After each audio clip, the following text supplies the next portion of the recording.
So I just think in our different stages of life, yes, death has to come early in your faith life where you just say, I can't do this. I'm sick of trying to do life on my own. Being your own God is very tiring. So that's a part of your initiation, your baptism, your conversion. But even your spiritual growth, God's going to continue to bring stuff up in your life where you have to die. And you have to say, God, I surrender this to you. Trying to do it on my own is a total waste, nearly impossible. Death.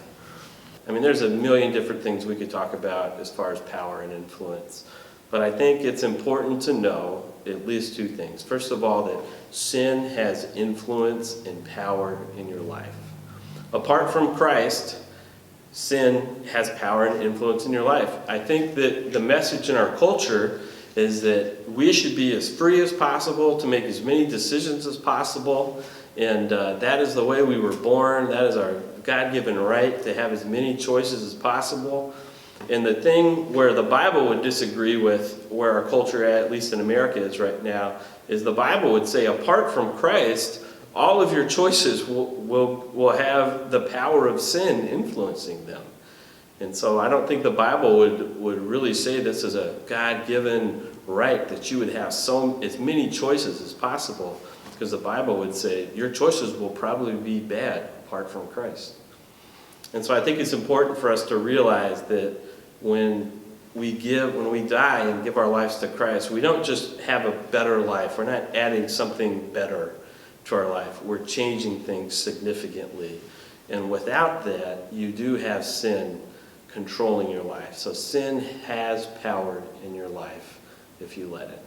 And so if sin is influencing you negatively, then there's a flip side of that too, that God has the power to influence you and change you and develop character and godliness inside of you in a positive way. So in the same way that sin influences you negatively, God's power can influence you positively. It's hopeful for us to know that as we become aware of our shortcomings and the places in our own lives where we're not righteous, where we screw up, where sin seems to have such a grasp, there's issues in our life that they beat us up because we can't do what we want in those areas, that there is hope because God's power is inside of you. So I think the message is twofold. First of all, don't be naive. Apart from Christ, it's not either you make the choice or God makes the choice, and I deserve to make whatever choices. It's sin will control and influence negatively your decision, or God will influence positively your decisions. And even within the family of Christ, there are these two different people.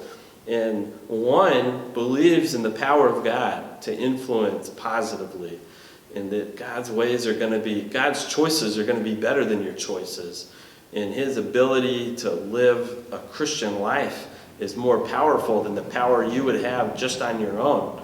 And so even within Christianity, and I think if we're honest within your life, there's times where you say, yeah, I feel like I've seen God moving in my life. I think he's answering prayers. I think he's making righteousness and holiness inside of me. But I think there's also, if you're honest, there's times where you say, I don't even know if God's here. I don't know if I'm becoming more like him. I really can't beat the struggle I have with a certain issue, certain character problem. And so there's these two. There's these frustrated Christians and then these victorious Christians who are seeing God move in their life over you. But you have the opportunity to let the power of God influence, empower, change, direct you. And it's a beautiful thing. So I think that it's a great passage today, but if we're going to zero in on power, the question is, do you want God's power to work through you? Do you believe in his goodness, that his purpose and his choices for you are the best ones? Or do you want to have all the say? Do you want to have all the decisions and be naive to the power of sin in your life? Do you have to be in control? Do you want to be your own God?